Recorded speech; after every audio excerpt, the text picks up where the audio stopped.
All right. Action. Is it in focus? What's going on, everybody? Welcome to another episode of Tone Nerds. I'm sitting here with a Grammy award-winning guitarist, Chris McQueen. Took my breath away. I didn't know you were going to start with the Grammy. Oh, yeah. Well, you got to let him know. You got to let him know straight out the bat. Yeah, you might know him from a Snarky Puppy, from Forq, from Redheaded Stepchild. You probably don't. Yeah. Yeah, you might. There you go. And today we're going to be talking music, gear, and John Page guitars. Excellent. Let's get into it.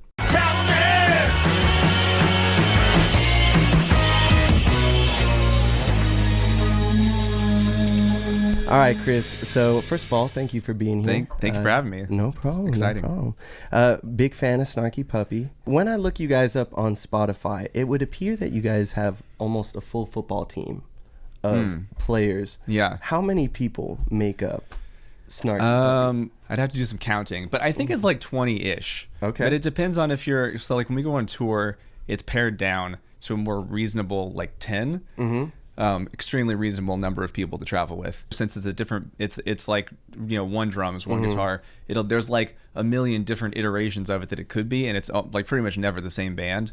So that makes it really fun. Like everyone's playing the music just a little bit differently every time, so that it's like keeping it fresh. And that's cool. Yeah. So is it? I would imagine then, if it's kind of a different rotation of players each time, that the music is like it's never an exact copy of the recording. For sure, yeah. So, I mean, it's built that way anyway, because obviously there's a lot of improvisation. But yeah, it's very much like, as long as you play like a handful of things that are the song, that like that's what the song is, then you can kind of do anything in between or on top of or under, and that keeps it really fun. I'm always listening to like, what is that person doing over there, and like how does that affect what I could do and change, you know. How does that differ from like Forq? If we're talking like mentality, how many people make up Forq? Forq is four. Okay, yes, there you that go. Was the origin of the name. Oh, really? Yes. Okay. And so like I don't know. I wasn't there. Yeah. But okay. The band started as Henry Hay on keyboards, Mike League, the guy that runs Snarky Puppy, on bass, and then Adam Rogers, guitar player, one of my guitar heroes, and Jason Thomas, JT, who's the drummer, also with Snarky Puppy, and he's also still the Forq drummer. So yeah, and so when that band started out, I was living in Austin and they were all in New York, and I like saw this band come up and I was like, oh, that's so cool. Like, oh man, Mike's playing with Henry and Adam Rogers. Oh, that's so cool. And then and then they did an album, but Adam didn't really want to tour that much, and it just like it wasn't really working to be a band. So then then Mike called me up and he was like, hey man, do you want to what do you think, you want to play in Forq? I was like, you mean Adam Rogers band? But yeah, like it kind of made sense once I got there, because Henry and I especially are really on the same page, like sonically and taste wise. We both we always use the word weird, but like weird music, like there's like a certain aesthetic that I think he and I really agree on. So like we started writing together and recording together, and so yeah, I've been in the band since the second album. So mentality wise, kind of switching back and forth for your playing, how does that differ when you have in the studio potentially like 20 people all trying to put parts to a song versus I have a little bit more space, there's 4 people? How's that differ in terms of your playing? Yeah, I mean, it does. Yeah, it'll definitely change a lot of things. I mean, in Snarky Puppy, depending on the album, we base a lot of it on the composer. Mike also has like a lot of say, like aesthetically, just because it helps to have one person kind of like bring it all together into a thing. I feel like otherwise it's kind of everywhere. But so he'll sort of nudge things. Like the composer is the main thing. Like almost every song in Snarky Puppy is written by one person. So that person brings it to the band with like more or less a finished demo, like as much as possible, because we have very little time in the studio. So it saves time if we can all listen to the demo and learn our parts ahead of time when they get there. And then the next level of it is everybody kind of arranging it together, making it even better. We always had this thing where it was like, you can play whatever you want as long as it's better than the written part. That's a good mantra to have. Start there, especially coming from like kids out of jazz school. I feel like there's this tendency to like be like, I don't want to play like the written part, I want to do my own thing. It's like, well, that's cool as long as it's like at least as good as the written part. Like you gotta start with like this foundation of like a really good melody over some cool chords, build on top of that. Don't just replace that arbitrarily. That's sort of like how that band worked, and I feel like that's more or less how Forq works too. But for Forq, I do feel like I take a little more ownership of it sonically, where it's like I'm gonna try some stranger things, and you know I'm pretty sure Henry's gonna like it, and if I think it's cool, then it's like I guess it's in, you know, like that's the band. Now obviously we're the tone nerds, so we got to talk gear. So do you use a similar setup for Snarky and for Forq? Do you use kind of pretty different much amps, different pedals? What's on your board right now? Right now, yes. Okay, Up to right date. now, let me see if I can visualize. So let's see, I'm going into a JHS underpants compressor, whatever that one's called. The tidy whitey. Yeah. Right now I have a fuzz. So I usually for Forq I'll use this Moulin fuzz. It's like this British octave fuzz. But it has like cool harmonics. In Forq, what I do a lot is I'll turn that on full blast, and then I'll turn the guitar's like tone and volume knobs down almost all the way to where it's like barely giving anything, and then it has this like cool weird overtone thing. I'm into it. So we got the compressor, we got the fuzz. What kind of comes next? Then that goes into the Archer, the J Rocket Archer, which is like Klon type. Yeah. And actually I almost never use the fuzz without going through that. Interesting. Because I don't know, like I feel like in studio it works, but live for some reason I just like it just needs to be rounded out. So I'll usually do that. But yeah, the Archer never turns off. I just like crank it up and down, gain wise. And then volume pedal, which I have this one by Telonix that's like, I think it's for pedal steel players, but I nerded out one time and it was like, this seemed like a really good one. So I got that one. But then I also got this new one that I'm like failing to find the name in my brain. Hot Tone. Is that the Corey Wong partnered with? Is that Corey Wong? He just released his signature like wah volume mix. Okay. But I just know those plugins. Nice. But yeah, I like this one because it plugs in. So like I feel like that means there's not the volume suck. I feel like no signal loss and stuff like that. Signal loss. Yeah, and then has a tuner. So like sweet. Although I did get a strobe tuner, and I kind of miss a strobe tuner because I feel like I didn't know that like there's an actual difference between strobe tuner and regular like like it physically works differently. That was very tone nerdy. No, noted, because I'm definitely that guy who's like, I hate spending a bunch of money on a tuner. And so I think for years I just used this like $30 like Amazon tuner. Oh yeah. And then I was like, man, but yeah, I was like, I was always using just like super cheap tuners until eventually I was like, I think my tuners are lying to me. Oh I yeah. probably need something more accurate. Yeah, it matters. I mean, it's like one of those like you get to like 95% of the way there or whatever. So then if you like, but then at some point you start maybe caring about that last little bit. Like, I want the last 5%. Yeah, I want it. I'm the same way. I'll get kind of in this zone where like I'll tune my guitar, and if I'm hearing something my ears tell me, oh, this string is slightly out, I'll just go and like adjust it. And I'm like, oh, the B string sounds slightly sharp. But then I later realized it was slightly sharp because my D string was flat. And now you're yourself down, you're spiraling. Right. And so now I'm spiraling. So now I'm turning this one up and I'm turning this one down. And so, yeah, I don't tune enough. Micah just held up a sign and said he doesn't tune enough. Yeah. I do put a lot of trust in my guitar, and sometimes it's ill-placed trust. But then like I'll go look at I'll go watch videos of Hendrix playing and he's super out of tune and it sounds amazing. I'm like, I like, who cares? Trick is if you put enough gain, nobody notices. I think that's true. So just put a ton of effects. Okay, so getting back to it.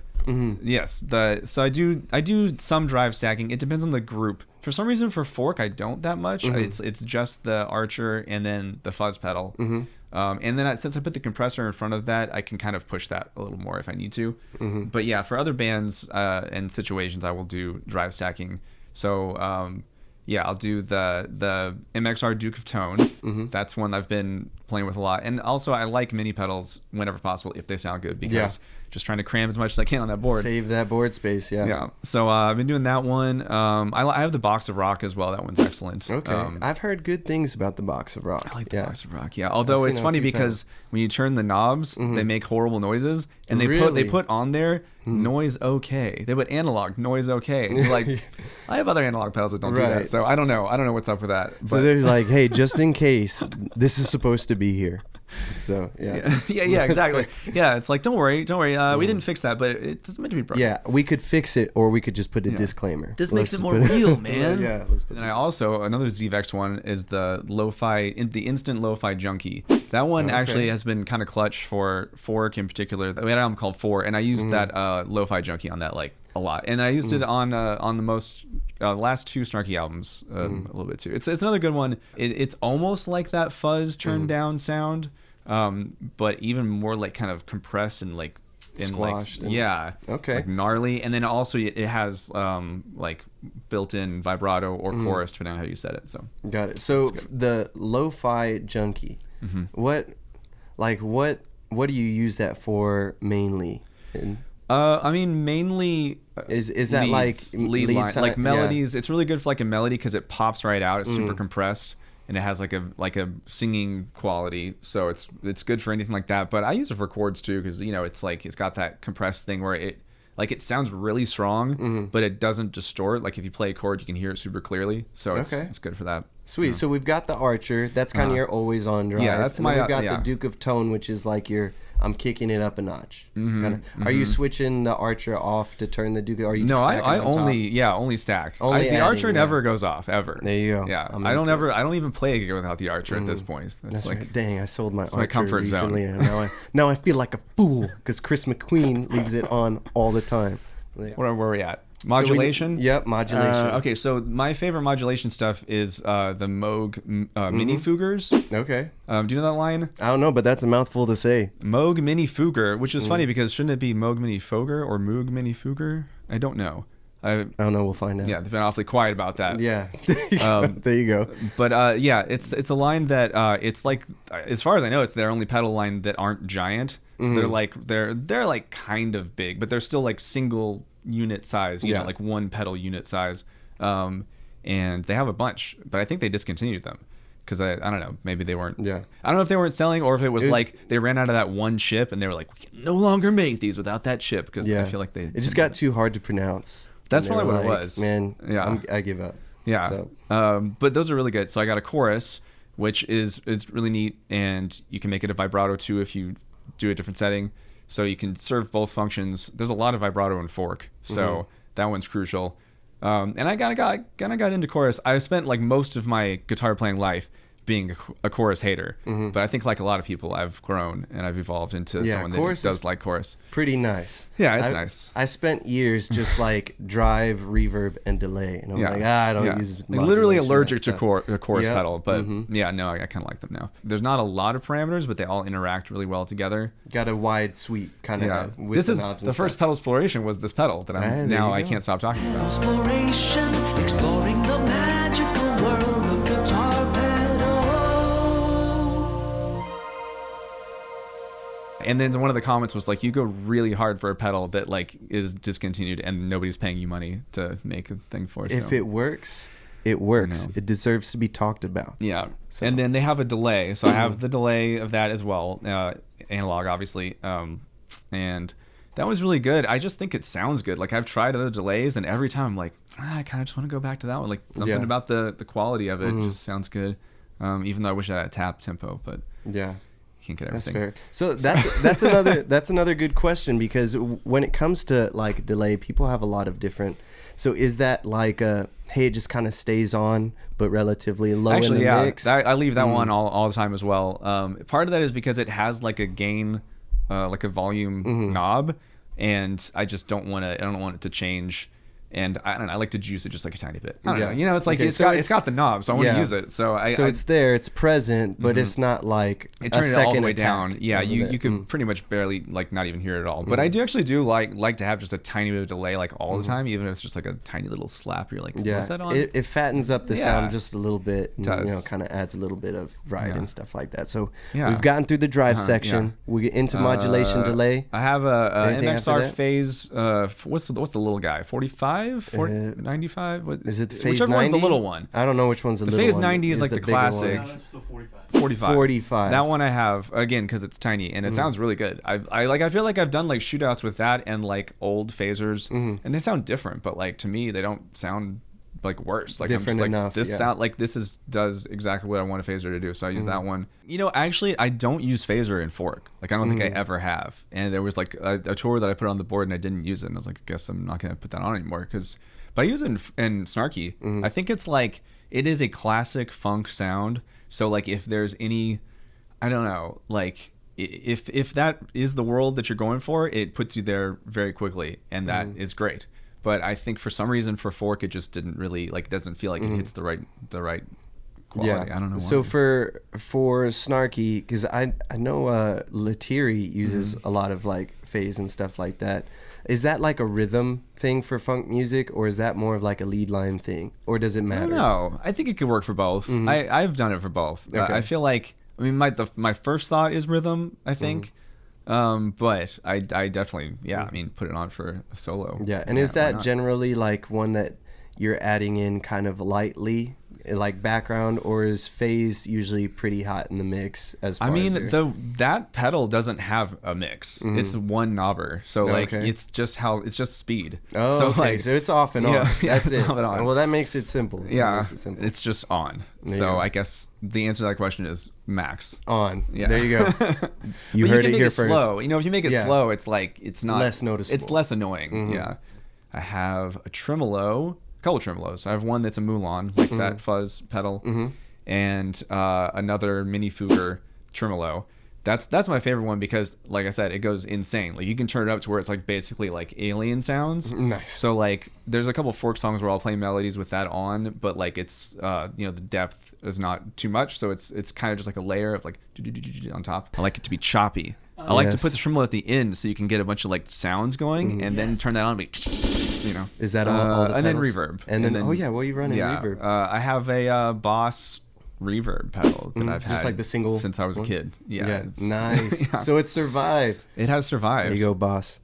Yeah, It's good. stuck around. It's a good one. Now let's talk amps. So we did a deep dive on Chris McQueen when we were prepping for this, and we found probably one of my favorite quotes. Oh no. Off of YouTube. Chris McQueen. This is he said famously, the best kind of amps are the ones that have all the effects built into it. So, do you still stand by that statement? 100%. Yeah. There you go. The Line 6 Spider is the cusp of That is amplification. literally what I said. Yeah. Yes. He said what he said, and he's doubling down. You heard it here. The more knobs, the better. Yeah, That's what I always say. the more knobs, the better. Yeah. It's funny enough, when I first started playing, I actually didn't know pedal boards and pedals existed. I thought you just got effects from the amp. Nice. So I would go into Guitar Center and they're like, what kind of amp are you? And I'm asking all the wrong questions. I'm like, just give me the one with the most effects. Yeah, well, You know? that makes sense because you're a kid and you're like, that's the more is better. But the problem is, I didn't have anybody to tell me that was wrong when I was like 18. So I just have this huge Line 6 Spider. Yeah. And I'm just totally. like putting it. I played. My dad's a pastor. You know, we put it on. Like we played at church, and I just have it on insane mode all the time. Nice. You know, and so it's like, is it called insane mode? That's literally what it's Yes. called. It's like there's metal, and then there's one more after that, insane. Yeah. And so, well, I there you mean, go. when I was a kid, I bought a metal zone, and I was like, this pedal is obviously cool because it's a metal zone, and I would plug it into my amp that was extremely quiet. It would just be the quietest, most insane sound. So like, I am familiar with its energy as a kid, and you're like, this is cool, right? Like, I think is this cool? Yeah, there's something that happens. I feel like you just become self-aware that you're like, oh, this is just a static machine a little bit, you know, with the metal zone. Yeah. Then you kind of like experiment with other stuff. But Yeah, I do. I mean, I'm not going to judge because, like, I feel like, I mean, there are probably generations of people that have completely different tastes and like sound palettes, and they like could get a really cool sound out of an amp that has a bunch of effects in it, and like, yeah, that's cool. You know, Yeah. there are certain things that it's like there's no reason for it. It's just not cool, and I can't get over it. Like headless guitars with no headstock. Yep. I can't do it, and I know there's no good reason. I have no good reason. That's a hot take for some people, but I'd agree. I can't. I just can't. I can't justify it, but I just can't do it. I don't know. It's not cool, and I like. It's kind of sad because like, when you dig really far down, it's like I'm only doing this because I think it's cool. Like that's not good. But I mean, that's why we play guitar. No shame in that. I know. Yeah. So yeah, guitar players are just cool. Yeah. Take that. Cool or just trying to be cool? No, we're cool. Take that, drummers. Yeah. Just before we leave the pedal board, let me just also mention an important part of my pedal board is I have these little plastic things that you put on the knobs that are called Wingman. Oh, okay. Yeah. Yep. And they're made by this company called Option Knob. So you use your foot to like. I have a couple videos about this. You should check out. We'll check it out. Yeah. Well, that's awesome. Is any of it stereo? Are you running like? Are you getting complex with that? I wish. I record that way a lot. Well, with Forq, we almost always record with 2 amps and do some different things with that. Live, I just never do because I don't know. First of all, it's not going to come out that way to the audience, right? I mean, I don't know what difference does it make to them, but Yeah. It's all going to get unified. It might even sound worse or different to them than I think it's going to sound. If I'm sitting here and it sounds amazing with these 2 amps by my ears, and then out there they're like unified out there. Yeah. So I don't know. I don't do that, but recording wise, I definitely like that. For the Forq recordings, a lot of times we'll do like a Fender or Marshall, and then like a Roland jazz chorus, like a very strange combination, but like it sounds really cool when you put them together. And so we're talking like tube amps, no amp modelers in sight. So for Snarky Puppy, the last couple albums we have done Kemper profiling amps, and it's part of it's because like it is such a complicated beast of an operation that like the anything you can kind of knock out and without losing controller quality is good. Like we did a few albums ago, we did Immigrants. Myself and Bob were on amps. But then Mark had his Kemper because he was kind of like into that stuff but a little bit before we were. Our amp was like in a different room, and there's like a million people involved in this thing, and we just didn't even have a chance. Like we basically didn't even get a sound check. We were just like, oh, I guess we're recording now. And meanwhile, Mark was able to dial in his stuff. So it was kind of like, in this particular situation, not a benefit to be playing through a real amp if you can't even like adjust your sound and know what it's gonna sound like in the room. Yeah. So for Snarky, a lot of times we do the Kemper, not live. We never do it live, but for the recording. And I feel like in the mix, it's not a big deal. I feel like when I hear a solo, I can tell the difference, and I don't know if it's something that other people can tell the difference. For me, it's a little bit about like the touch and response. I still just don't quite get it from amp simulation, But in the mix, when we're playing parts, it's really not like it's not noticeable. Yeah. So yeah, I've done that. And like if I do like musicals or like certain gigs that are on in-ears, I'll do a Kemper or something like that. I think it's fine. And when I record at home for other people's projects, sometimes I'll do that too because it just makes it so much simpler. If I record something and then like 2 days later they want me to do it a different way, I don't have to like refine the magic of that. Yeah. So that helps for that. But I really prefer real amps. So if I'm recording something like for myself or for Forq, or anytime I play live, I pretty much use real amps. Yeah. Cool. So what's kind of your go-to amp sound then? I feel like like Fender amps, like old Fenders, that's kind of my favorite sound. Yeah, they're great. Yeah. So like I have a brown face Princeton that I use at home. But if we go on tour, or if I'm playing with Snarky Puppy or Forq, it's always going to be backline anyway. So I don't really have a lot of choice. Really? So when you're kind of backlining for a show, are you requesting specific amps? You request it. Yeah. Give me like a specific amp, or is it kind of luck of the draw depending? Yeah, you request it, and then you hope for the best. Snarky has been building for a long time and has more of an infrastructure, so there's usually going to be better choices. There's a little bit more, like the backline company's probably going to have a couple amps rather than just one. If I'm playing a Forq tour, depending on what it is, sometimes it's just this is the amp the club has, so it is what it is. But yeah, usually I ask for Fender Deluxe, and then Twin, and then if we don't have those, then Hot Rod Deluxe or DeVille. But yeah, that's kind of my order. And then in Supro also, if there's Supros, I usually like those. Sweet. I have a lot more to say about pedals than amps. I don't know why that is. Yeah. I'm just not like That's oriented towards amps for some reason. Yeah, that's fair. That's fair. I mean, there's tons of pedals out there, and There are a lot. you know, you find one amp, and then you're like, okay, well now I can test a million pedals. On this. Yeah, I guess it's And always geeks to play with the pedals. Like I feel like the amp is like it's the bed for everything, and it's very important to have a good bed. But then once you got it, you know, it's there. Yeah, So. just dial in a nice clean sound, and then I'll add a bunch of stuff on top. How does your approach differ from live playing to session playing? Well, I mean, sessions are more nerve-wracking, right? I mean, because it's the microscope, and you feel like everything you're playing it's got to be like really, really on, because you go back and listen to it. It's and there forever. You're gonna hear it Stuck. I mean, which is funny because now that's kind of not even true, but it used to be true. Yeah, that's fair. It used to be the case that it was pretty hard to fix stuff in post, but I guess now it's kind of not. But still, you don't want to be the one that messed things up and you have to go back and adjust it and sit there in the you know, the seat of shame while they're like adjusting your rhythms. The seat of shame, I love it. Yeah, and I mean, actually, in a band like Snarky Puppy, like that's probably not going to happen because there's just way too many moving parts. So that, like, when we do our recordings, it's a live thing in front of people, but it's also a recording most of the time. Depends on the album. We've done some that are just studio, but if it's in front of an audience, like we'll do like 3 or 4 nights in a row, and we'll do the same songs pretty much every night. And so then, you know, you have like 4 to 8 takes of each song that they're going to pick from.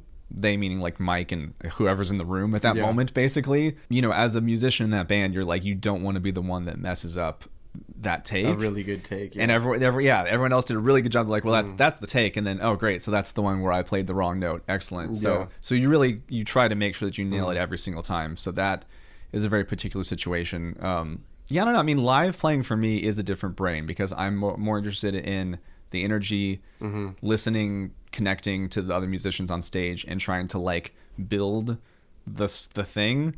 It's like you're riding a wave, and you're just trying to like build the energy and keep it going. And like whether that's improvisation or if that's like the rhythmic intensity of what's happening, the story of the song, all that stuff. It's like you're just trying to like keep this thing going and keep everyone super engaged. But yeah, I mean, studio brain is like try to get everything correct, and then, you know, and then hopefully on top of that doing all that other stuff.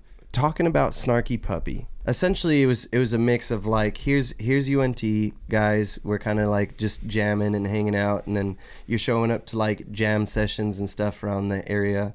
Other people kind of start tagging along throughout the way. Was there a sense of like, oh, we're onto something special here? I think there's a little bit of that feeling throughout. Like you kind of get the sense of like, you know, what you're doing compared to the waters that you're swimming in. Like, is this like relatively normal? Is this like maybe more interesting than normal? And like, I think even in college there was some of that. I don't know how things are at like Berkeley and New School and stuff like that, but and it might be different at North Texas now also. But at University of North Texas when we were there, it was like big band and hard bop, and that's it.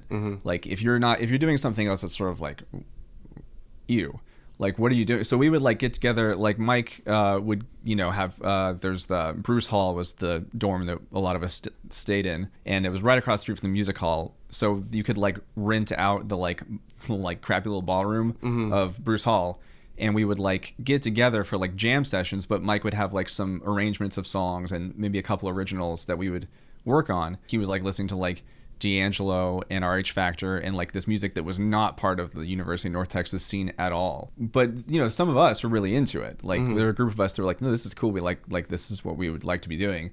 So we would jam on this stuff and kind of develop it that way. So I think right off the bat, there's a feeling of like, we're doing something different, and it's either going to be confusing to you or you're going to think it's cool. There was some of that. And then when we started like actually playing with some of the people that were literally in the RH Factor, that was like, oh, okay, we're kind of doing something now. Yeah. It's like the perfect coming together of worlds, it felt like. And I was so grateful and like surprised, I guess, that like, you know, musicians of that caliber were interested in us even coming and jamming at all.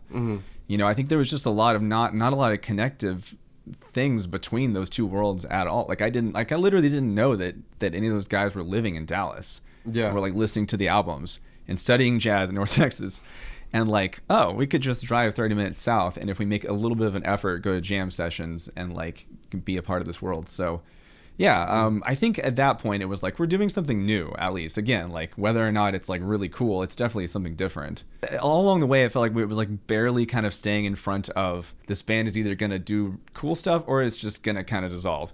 And like as long as you stay just like a little bit ahead of that curve, then it's like it works out. Then it was working. Yeah, because it was like we would like have like we did a Thing of Gold. It was like the first one that we had like a YouTube thing.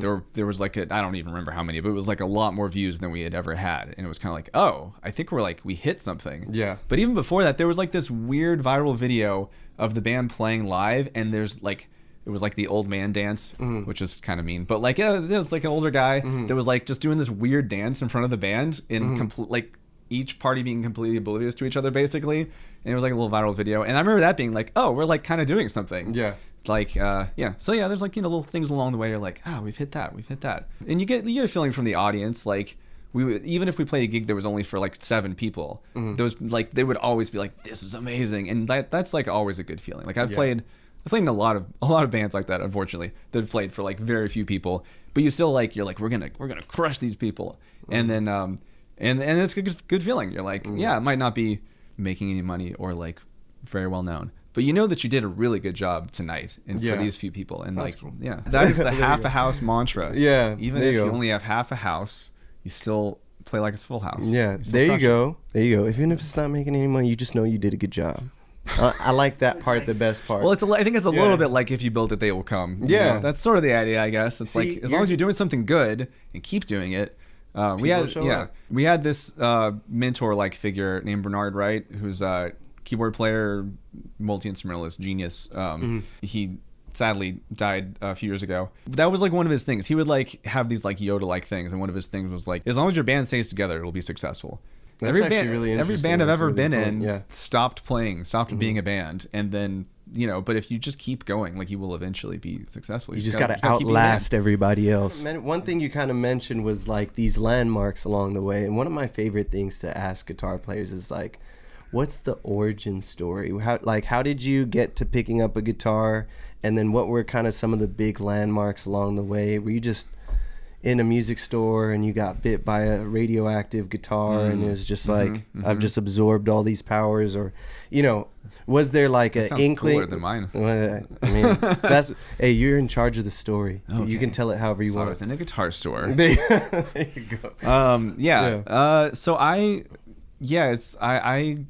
my family was like, nobody played an instrument really, but we're all like, I feel like we're all like musically inclined, sort of like we carry a tune and like liked music. I remember listening to a lot of like classic rock as a kid with my parents, and like intently, like we were listening to it on purpose, and I feel like that's important when you're really young to like get it in your ears. There was that, and then I remember when I was like, I don't know, like 7 or something, we got like the crappy little like Yamaha keyboard for our Christmas one year. I was like improvising, and my parents were like, they were like, you're really playing.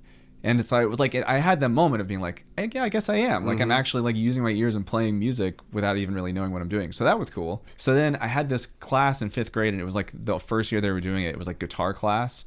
So we had like 4-string guitars, and I could play my little crappy little melodies for my peers who couldn't play anything. I'm like doing something cool because I was like a real quiet, nerdy kid, and no one ever looked at me. And then we had like a 5th grade talent show, so I learned how to play Desperado by the Eagles. Then I went to the rock camp, which is called Natural Ear Music Camp, or was called Natural Ear Music Camp. Really early on in the rock camp days. It was like before the movie The School of Rock even existed. With Michelle Murphy was the person that ran it. This other kid, younger than me, named Will Knack, who's still a fantastic guitar player. He was like this prodigy kid, and so we formed the Redhead Stepchild Band. Or Michelle basically recruited us into that, and then she would get us like real gigs around town at Antone's and Schultz's Beer Garden and Green Mesquite and stuff like that. So we were playing like real gigs as like 14-year-olds. Cool. That's pretty sweet. I gotta say, having a bunch of 14-year-olds perform at Schultz's Beer Garden. I know. It's pretty with their parents all there. Yeah, with parents all there. Was signed up and like that's pretty sweet. It's so hilarious. So I hear that, and I hear supportive parents as well. Oh yeah, for sure. Definitely supportive parents. Yeah, in retrospect, now that I have kids, I'm like, I can't believe that they were just like, just go study music in college. It's not a good idea. There you go. There you go. You heard it. Do that. You heard it here. I did go to a very cheap school though, Yeah. so no. Yeah, Do it that way. Don't go to the expensive schools. Yeah. There you do go. it. Just find one you like. YouTube University. There you go. Going from redheaded stepchild and kind of moving up, you said, you had some friends kind of showing you some stuff. Mm-hmm. Was there ever like, I'm taking lessons? Was it like I'm learning off of YouTube? So I was very self-taught, and actually the first several years before I even played, so I like from age like 9 or 10 until 13 when I joined that band or went to that rock camp, I literally never played music with anyone else. But I convinced my dad to buy me a 4-track so that I could record on top of myself and multi-track. So I was like writing and recording songs at home by myself, which is definitely, I feel like, has contributed to me having like a producer sonic kind of mentality. I started taking lessons. I didn't take lessons until I think I had a couple lessons. There was like there was a janitor at my middle school that like came over a couple times and showed me a couple things, but it was very, very little. Most of it was self-taught. And then in high school, I started taking jazz lessons. But have you like always leaned towards a particular guitar? You have like, did you start on a Strat? So I went through. I was like mostly Strat and Tele, and then when I went to college, I got very serious about music, and I started learning jazz. I didn't listen to anything else because it's not serious. So I only listened to jazz, and I wasn't about to play a Telecaster because that's lame. So I got rid of my Telecaster, and I only had jazz guitars. But for me, a jazz guitar was whatever Kurt Rosenwinkel was playing, which was ES335. I saw it coming. I knew it. I knew that's where what I this got. was headed. Yeah. So I got that, and then afterward, I felt like a complete idiot because I had this like American Standard Telecaster that I took to Guitar Center. They gave me like $300 for it. So stupid, so dumb. Because I was just like, I'm never going to play this again. And like totally like a fine guitar. And then I started after a couple of years, I started hanging out with people that played other music, I guess. So I was like, oh yeah, I actually do like other music. It's funny. I feel like that's the guitar player journey. Yeah. Whatever you start on, and then you have this thing where you're like, oh, let me ditch that completely. Yeah. Like for me, it was like Les Pauls. I started off loved Guns N' Roses, the AC/DC thing. Start off with the Les Paul was the ultimate instrument for me. And then here I am trying to dial in like this spanky clean tone. And like the neck pickup of a Les Paul, and it wasn't working until I heard a Tele, and I'm like, this is so. In college, I did the opposite: sold my Les Paul, bought a Tele, and then I just ended up back with humbuckers and HSS guitars, and that kind of thing. But it's always funny to see the transition, even with my students. That kind of leads us to our next section, talking about John Page guitars. You've been kind of rocking with them for a little while. Yeah. Tell me about how you got started playing John Page guitars and what you're working with now. Yeah, it's about a year ago. I just randomly ran into Brian from John Page Guitars. I was doing a recording session, and he happened to be there to see someone else, and he had heard of me from our mutual friend Matt Reed, who's another guitar player who I play a acoustic duo project with. Had me come over and try the guitars out, and it was like, these are beautiful and easy to play, and they sound great, and they're super well made. So yeah, I've been playing those instruments now for last year-ish, maybe a little more than like a year and a half. These have kind of slowly become so I have like an Ashburn and an AJ, which is like the Strat style and the Tele style. So yeah, I pretty much use it for everything. I mean, the Strat, I don't feel like the Strat sound fits very well with Forq. I used it on the last tour, and it didn't quite do it. But the cool thing is we're gonna develop like a signature guitar for John Page for me, and it's gonna be sick. And it's gonna be Tele style, and it's gonna have AJ, and it's gonna have a whammy bar.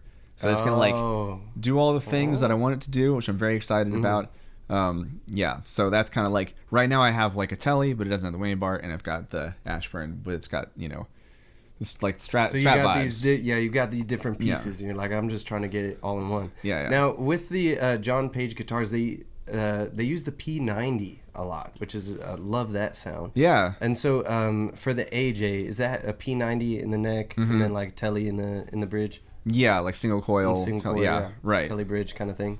Yes. And then what kind of pickups does the Ashburn have? That is single coil. Single coil as well. Okay. Yeah, but they do have some that have humbucker, like either one or two humbuckers. So I think I'm gonna trade out for one of those, because after the Forq tour, I was kind of like, okay, like I think I'm less into single coils these days, so I'm gonna like see what that's like. Explore some new Explore, options. yeah. I like it. Yeah. Very cool. Do you have any projects or anything like that you're working on right now? Yeah, touring so or anything like that? I'm doing a little bit of touring, not as much as I used to because I've got the twin girls at home. So mostly doing dad stuff There you and go. working from home. Respect. That's right.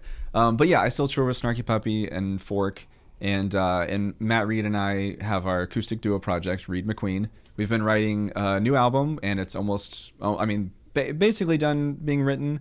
We're just sort of finishing the songs, and then we're going to record this year and put it out next year.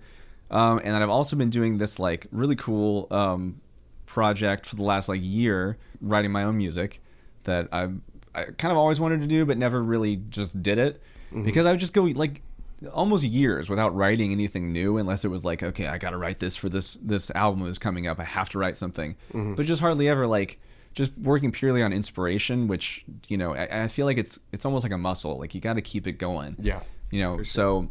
But yeah, I'm really excited, and I'm singing on it. So I didn't know, like when I first started the project, I was like, yeah, and like I've always, you know, I was talking about how I started playing music as like, you know, a 10-year-old in love with like Nirvana and Weezer and Radiohead and like alternative rock. That was like my thing. I've always kind of wanted to do that, but then just never really did it. And when I started this project a year ago, I was like, I'm just gonna write music, and I don't even know what it's for, what it's gonna be like. It could be anything. So it's pretty eclectic. But I found that I was really happy when I did sing on, like I wasn't really that happy with the songs if they were just instrumental. And when I like put some words on there and, you know, express ideas and sing, I feel like it kind of brings it all together. So that's going to be the album. Well, very cool. Now, if someone's trying to follow you and your journey and you know, keep up to date with everything, where's the best place for them to find you? Probably Instagram. So I do have the YouTube channel, like you guys found. I got the YouTube channel, and that's a lot of that's like educational-ish stuff. You can go back and listen to those and see what the vibe is like. I have a website, chrismcqueen.com. There you go. But it's not going to change your life. It's fine. You can stay up to date. It might change your life. It might just change your life. Thanks for watching another episode of Tone Nerds. We hope this was helpful. Shout out to our special guest, Chris McQueen, and shout out to John Page Classic Guitars, fantastic instruments. And so be sure to like and subscribe, and we'll see you next time. Pedalspiration, exploring